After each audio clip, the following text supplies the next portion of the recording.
السلام عليكم، كيف الاخبار؟ كانت دايما بتواجهني مشكله لما كنت بقعد اطور نفسي في الانجليزي وبعد كده اوقف اسبوع اسبوعين شهر، بلاقي مستواي اتدهور في الانجليزي. فده خلاني افكر في حاجه، ايه الحاجه اللي ممكن اعملها عشان تطور مستواي في الانجليزي وتخليه فريش دايما؟ لان ده طبيعي، لان الانجليزي مش لغتي الام، فده طبيعي ان انا انسى لو ما مارستش اللغه. حتى الكلام ده في اللغه العربيه، لو انت ما استخدمتش كلمات لفتره معينه بتلاقي نفسك استحضارك للكلمات دي بياخد وقت. ففي اللحظه دي قررت ان انا اشتري كتاب. حرفيا رحت دخلت محل بيبيع كتب انجليزي، اشتريت منه كتاب باللغه الانجليزيه كان اسمه اتوميك هابتس. هو اصلا كتاب بيكلمك عن ازاي انك تبني عاده. فده خلاني افكر ان انا عايز ابني عاده يوميه تخليني احافظ على مستواي في الانجليزي، بل انه يتطور معايا واحده واحده. فبدات حرفيا اخد الموضوع واحده واحده، اقرا سطر سطرين واسمع لي بودكاست مثلا 5 دقائق، وساعات كان بيبقى دقيقتين. فخدت الموضوع واحده واحده لحد ما السطرين دول بقوا نص صفحه، بقوا صفحه، لحد ما بدا يتطور معايا موضوع القراءه. وفي نفس الوقت موضوع البودكاست برضو كنت واخد الموضوع الاثنين مع نمط واحد. بدات 5 دقائق، وبعد الخمس دقائق دول بقوا 10 دقائق، وبدا يزيد معايا المده لنص ساعه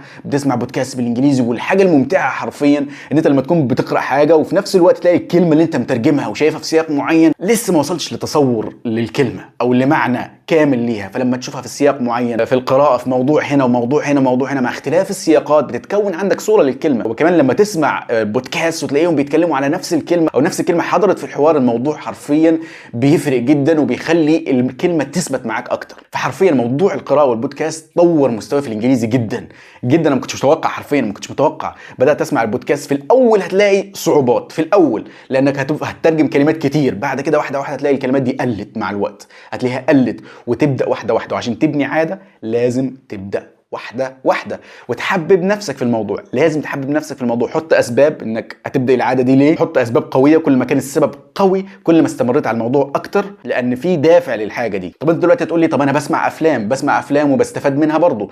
هقول لك انا في موضوع الافلام دي، حرفيا انت سماعك للافلام، اول حاجه الافلام بتعتمد على المتعه اكتر من التركيز العقلي. الافلام اغلبيتها بتعتمد على المتعه والدوبامين وانك تستمتع، كانك بتسمع ريلز دوبامين، حاجات بتستمتع بيها قلما حاجه انت ركزت فيها وشغلت دماغك فيها. انما البودكاست لما تسمع برضو حاجه انت بتحبها او نفسك موزونه، انت في نفس الوقت حابب تسمع البودكاست وحابب تشغل دماغك في البودكاست. وحرفيا في البودكاست والقراءه بيعتمد اكتر على التركيز، بيعتمد اكتر على تشغيل دماغك اكتر من المتعه. مع تجربه شخصيه حرفيا موضوع البودكاست والقراءه هيفيدك افاده اكبر بكتير، وهتستمتع بيها استمتاع مع الوقت. حرفيا توصل لمرحله من المتعه انك تسمع بودكاست وتاخد معلومات، ولما المعلومات دي تاخدها وتاثر في حياتك هتحب اكتر العلم، وهتحب ان انت عايز تتعلم وعايز تاخد معلومات اكتر وعايز تفهم اكتر. وحرفيا بمعلومه واحده ممكن تغير حياتك. ده حقيقي طبعا بعد الاستعانه بالله عز وجل، لان انت ممكن تعرف معلومه بس ما توفقش ان انت تطبق المعلومه دي. فحرفيا انت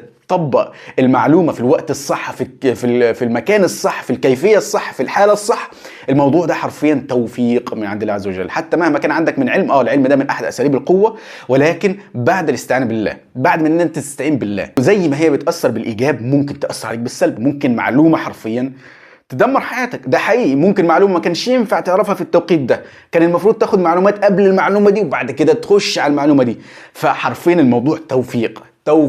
فانت تحرى قبل ما تلاقي اي بودكاست تسمعه، حاول ان انت تختار البودكاست بعنايه، وبرضه يبقى عندك عقليه تحليليه شويه، وانك تصفي الحاجات اللي انت بتسمعها، لان انت برضه بتسمع لحاجه غربيه. اغلب الافكار بتاعتهم في حاجات عكس عقائدنا، في حاجات عكس المبادئ بتاعتك. ففي حاجات مهمه جدا محتاج انك تفكر فيها. من اغلب البودكاستات، معرفش من مصطلح بودكاستات ده صح ولا لا، بتلاقي انه اغلبهم بيبحثوا عن حته الامان، بالذات البودكاست اللي بتناقش امور نفسيه. اما بالنسبه لموضوع الافلام، فموضوع الافلام حرفيا اقل ما فيها هتلاقي فيها موسيقى، والموسيقى دي هتأثر عليك، وانت محتاج قلبك ومحتاج انه ما يتأثرش. الموسيقى حرام. اقل حاجة فيها عنصر نسائي، ده اقل حاجه فيها. يعني لو قلنا الفيلم محترم شويه يبقى فيه اقل حاجه الحاجتين دول. فما تبوظش على قلبك بسبب ان انت تتعلم لغه. هي الاولويه ليه اصلا؟ يعني انت لازم في الحته دي تنظم اولوياتك. انا اولويتي ايه اصلا في الحياه؟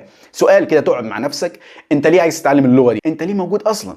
فسؤال هتجاوب عليه اجابه، سؤال هتجاوب عليه اجابه، وعلى اساس ده هترتب الاولويات بتاعتك. فحرفيا من تجربه شخصيه، موضوع البودكاست والقراءه هيطور مستواك في الانجليزي لمستوى جدا فائق.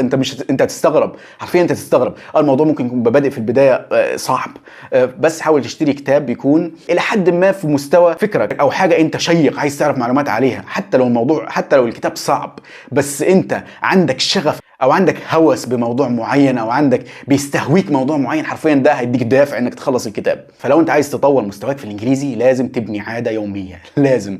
اي حاجه في الحياه لو انت ما استمرتش عليها هتقل. اي مهاره لو انت سبتها حرفيا هتفقد المهاره دي، او ادائك فيها هيبقى سيء. انا لما بسيب الانجليزي حرفيا اسبوع، اسبوعين، شهر، بلاقي حتى الاكسنت بتاعتي تدهورت شويه. فلا، الموضوع محتاج تمرس دائم. فتبني عاده، حاول تبني عاده واحده واحده.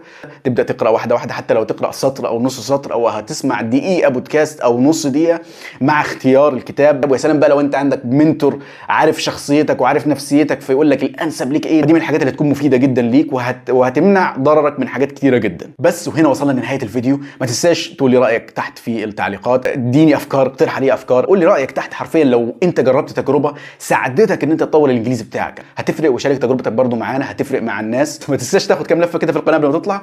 واشوفكم ان شاء الله في الفيديو الجاي. سلام.